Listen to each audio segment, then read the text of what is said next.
জন্য আমি কিন্তু কথার শেষ জায়গায় চলে আসছি। আমাদের চিন্তা করা উচিত, যাত্রী হিসাবে চিন্তা করা উচিত, নাইলে কিন্তু দুনিয়ায় যা পাইলাম পাইলাম। কোরআন এটার দিকে ইঙ্গিত দিছে, আর রাদিতুম বিল হায়াতিদ দুনিয়া, দুনিয়ায় পাইলেই বা কতটুকু পাইলে। আজকে একটা কথা চিন্তা করেন আপনারা, আমি আপনাদেরকে যুক্তি দিয়ে বুঝাইতে চাইতেছি। এই দুনিয়াটা, আমাদের যে দুনিয়ার ফুটবলটা আছে না, এটা মাত্র 24,000 মাইল। যেদিক দিয়ে মাপবেন কত কত, যার ভিতরে 67টি ভাগ হলো পানি, 33 ভাগ হলো স্থল। এটা বন্টিত হলো বর্তমানে ভাগ 850 কোটি মানুষের ভিতরে। কত? এবার বাড়িতে যায় যদি অঙ্ক জানেন, তাহলে হিসাব করে দেখেন যে আপনার ভাগে কতটুকু। আরেকটা হাদিস দিমু একটা। আল্লাহ বলতেছেন আমাদের নবীজির মাধ্যমে, লাউ কানাতিদ দুনিয়া ইনদাল্লাহি তা'দিলু জানাহা বাউদা, মিশকাত শরীফে আছে। যদি দুনিয়াটা আল্লাহর কাছে সমগ্র সম্পদ সহ মশার ডানার সমান দাম হতো, মা সাকা সুরবাতা মা, তাহলে কোন কাফেরকে, বেদিনকে, আল্লাহ দ্রোহীকে সব বাদ দিলাম, 5 বেলা যাদেরকে আল্লাহ স্বয়ং নিজে ডাকে আর 90 ভাগ আসে না, কাফেরদেরকে তো আল্লাহ ডাকেনি না। ডাকেন? কি বলে উলামা ইকরাম, কি বলে ডাকে? 5 বেলা তো আমাদেরকে ডাকেন, ঠিক না? 90% তো মসজিদে আসে না। তাইলে এক ডোক পানি পান করতে দিতেন। আসেন, মাইনা নিলাম মশার ডানার সমান। দুনিয়াতে মহাদেশ কয়টা? 7টা। প্রথম মশার ডানাটাকে 60 ভাগ করেন, তাহলে আমাদের এশিয়া একটা মহাদেশ, ঠিক না? 7 ভাগের একটা ভাগ আমরা এশিয়ালারা পাবো, ঠিক না? ভালো মতে কিন্তু এশিয়ালারা পাবো, ঠিক না? 7 ভাগের। আবার এশিয়ার ভিতরে 52টা দেশ। যেই এশিয়া 1 ভাগ পাইল 7 ভাগের, ওটাকে আবার 52টা ভাগ করতে হবে, কেননা এশিয়ায় 52টা দেশ। জানি না এখন আরো 2-1টা বাড়ছে কিনা, কিন্তু অনেকদিন আগের কথা বলতেছি, 52টা দেশ হলো এশিয়া মহাদেশে। তাইলে 7 ভাগের 1 ভাগ পাইল এশিয়া, ওটাকে ভাগ করতে হবে 52টা, ঠিক না? কিসের ডানা? ওই 7 ভাগের 1 ভাগকে আবার 52 ভাগ করার পরে একটা ভাগ পাবে বাংলাদেশ, ঠিক না? এখানে জনসংখ্যা কত? 20 কোটি। একটা ডানাকে প্রথম করলো 7 ভাগ, পাইলাম আমরা এশিয়ালারা একটা ভাগ।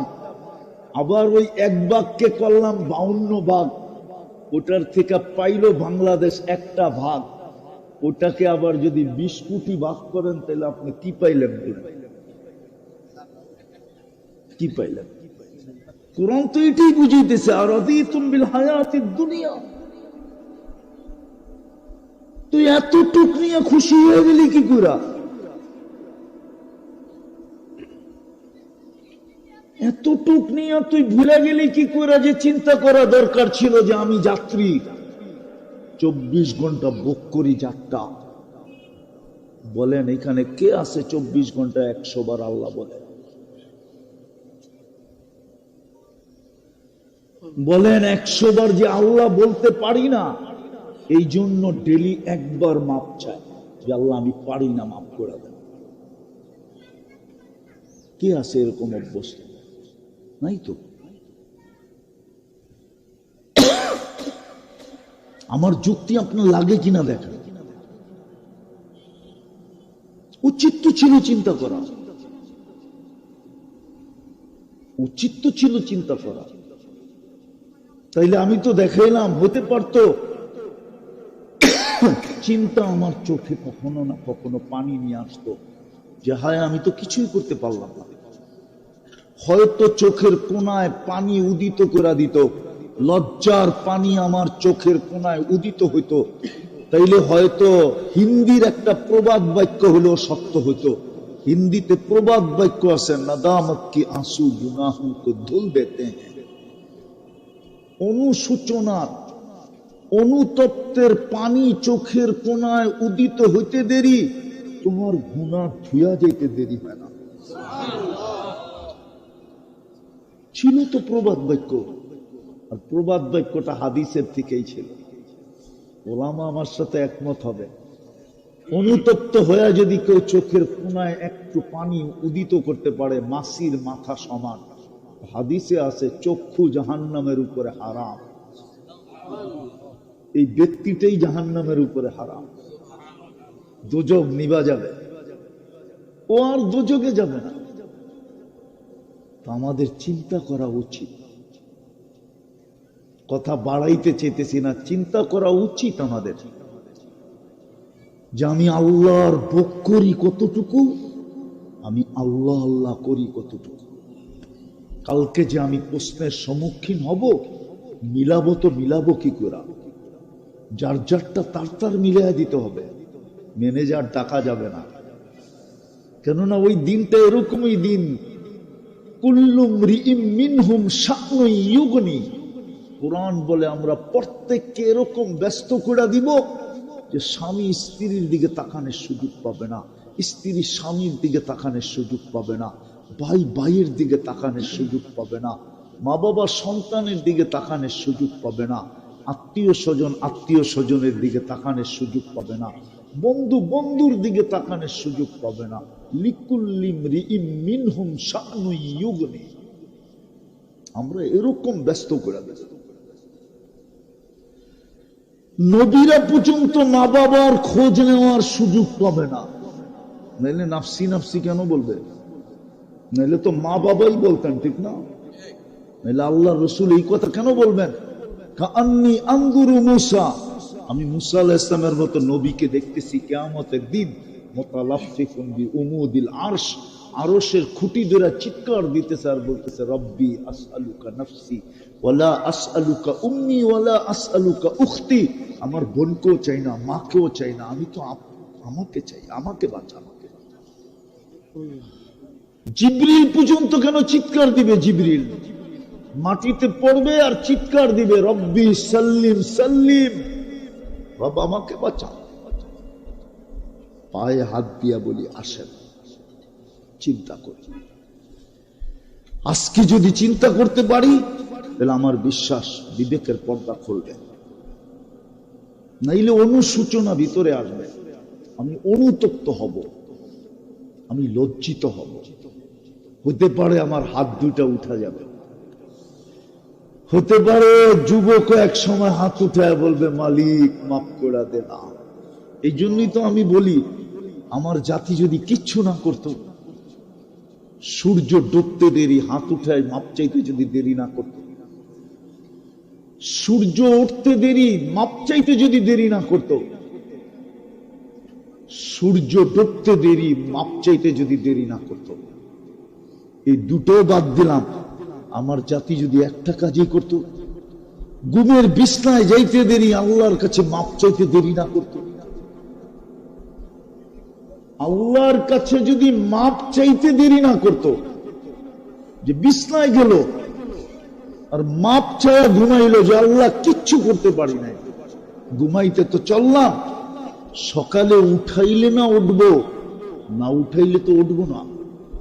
কেননা ঘুমের দোয়ার ভিতরে এটাই বলা হয় বিইসমিকা আমুতু ওয়া আহইয়া,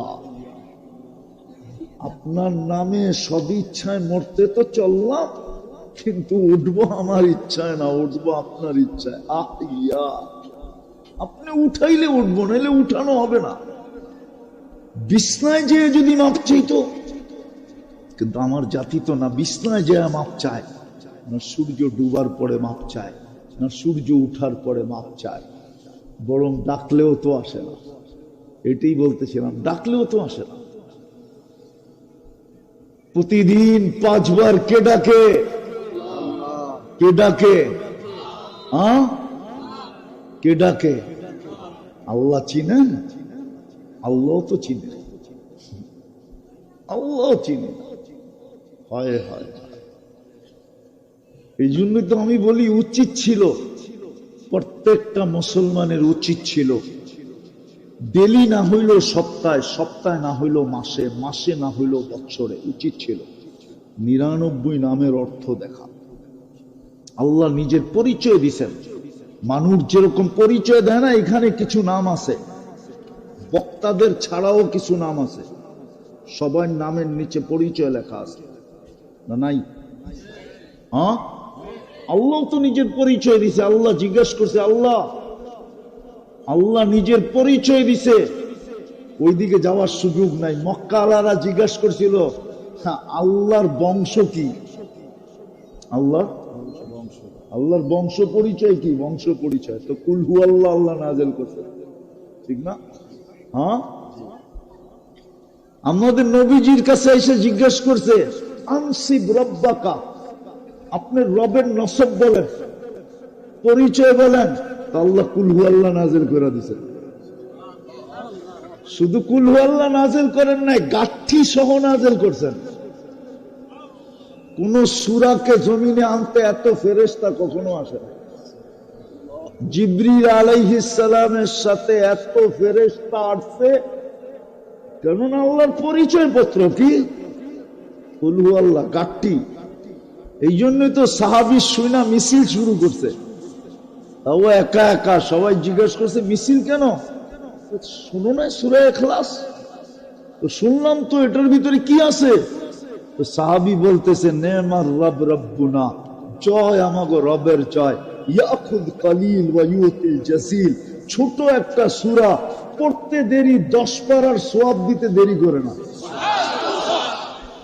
ইয়াখুজ কলিল, সময় লাগে অল্প, কিন্তু সওয়াবের গাঠি কত বড়। বলেন এই নিয়তে কয়বার সূরা ইখলাস পড়েন?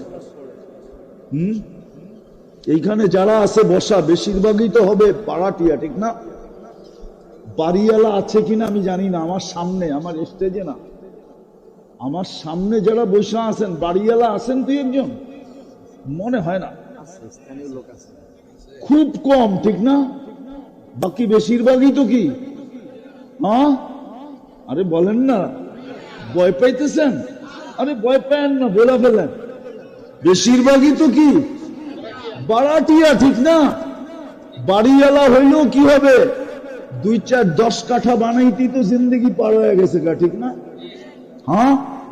সত্য তো। অথচ সূরা ইখলাস 10 বার পড়লে জান্নাতে একটা বাড়ি কমপ্লিট হয়। আল্লাহ রসুল বলছে, আল্লাহ রসুল। আপনি তো ইচ্ছা করলে ডেলি 5 ওয়াক্তে 10 বার 50 বার পড়া 5টা বাড়ি বানায় ফেলতে পারেন। আমি যেটা বুঝাইতেছিলাম, 5 বেলা ডেলি কে ডাকে? চিনেন? আল্লাহ চিনেন? আল্লাহ নিজের পরিচয় দিছে, হুয়াল্লাহুল্লাযী লা ইলাহা ইল্লা হু।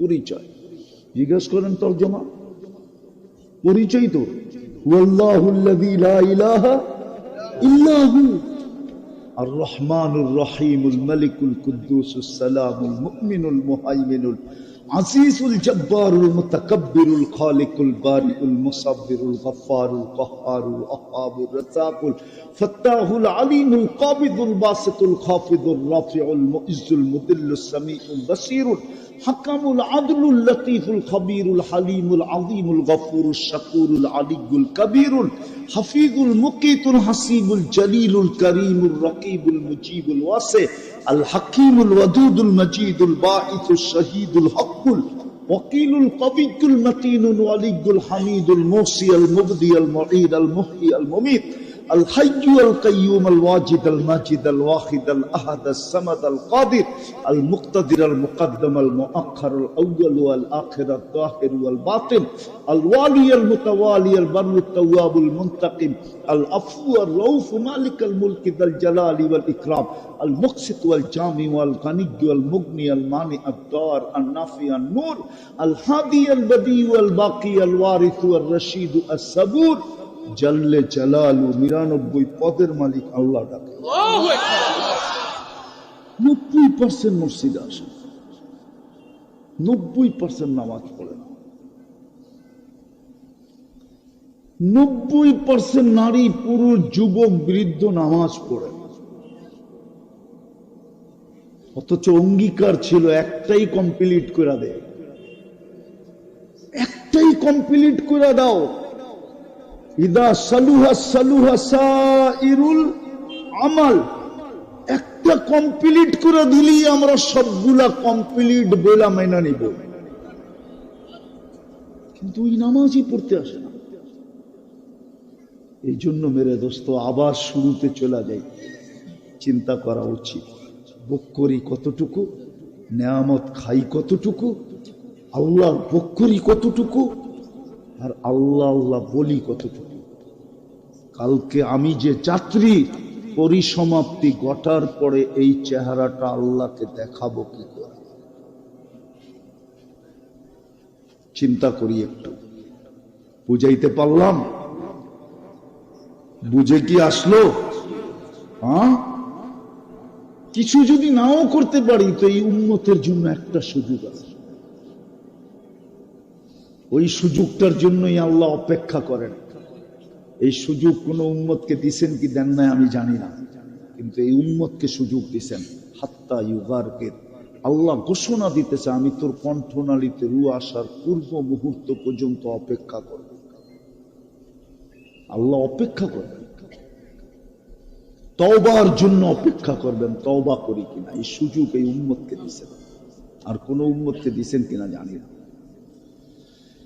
হায়, শাবান তো আজকে আসে নাই, রজব আজকে আসে নাই। কোরআন তো বলে যেদিন থেকে আল্লাহ ওই দিন থেকে শাবান চলতেছে, ওই দিন থেকে রজব চলতেছে, ঠিক না? কোরআন তো এটাই বুঝায়, ঠিক না? ইন্না ইন্দাতাশ শুহুরি ইনদাল্লাহি 12 শাহরান ফি কিতাবিল্লাহ।